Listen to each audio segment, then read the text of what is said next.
Sa puntong ito, makakapanayam naman natin si Manila International Airport Authority General Manager Jose Angel Honrado.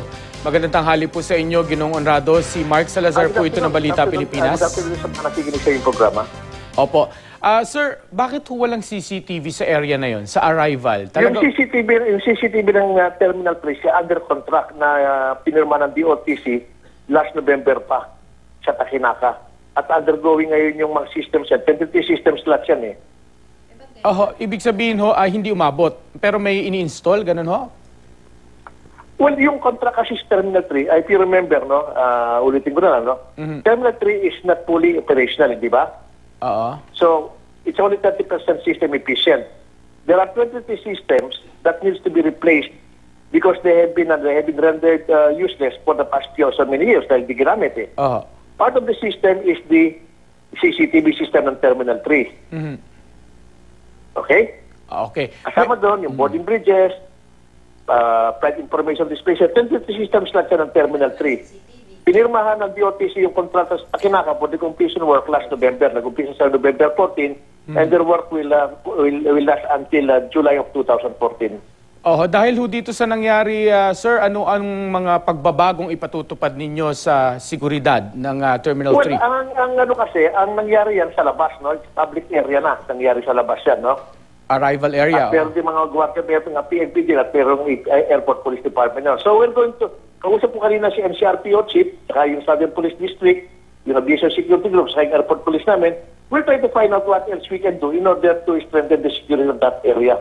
But we don't want to come up with a knee-jerk reaction. Pero bago ho makapunta doon sa area na yon, sa arrival po, no, na ganap, ay dumadaan hindi sa loob ng terminal, sa labas ng terminal ito. Pero dadaan po ang sino mang makakarating doon ay dadaan po sa security check, hindi ho ba, sir? Hindi siya dumadaan sa screening. Ito yung katabi ng parking area. So pagpunta mo doon, hindi ka dumadaan sa security screening. Hindi, yung halimbawa nakasasakyan kayo, hindi ba parang may security check doon sa yung mga guards na... During ordinary times, random check ang ginagawa doon. Siguro nakapunta ka na sa airport, hindi ba? During ordinary times, random check ang ginagawa. Pag mayroon kami alert status, doon namin inspect lahat ng mga pasahero. Hindi ko ginadjust pa yung sarili ko, no? Pero imagine mo, pag pinababa natin ng pasahero, papasok sa terminal at piprisk mo sila. Hindi mo just imagine the traffic congestion that will be created. O kung hindi ho kailangan... Kasi ang punta ng public areas Ang punta ng public areas. So what can we do about it? Kung halimbawa hindi natin pwedeng mano-mano o isa-isa silang kapkapan, para hindi naman maiwasan natin mangyari uli yung ganito, ano ho yung pwedeng solusyon na gawin? Well, ang nangyari kasi sa non-restricted area public area ito napuntahan, hindi naman ito restricted area nasa loob ng airport.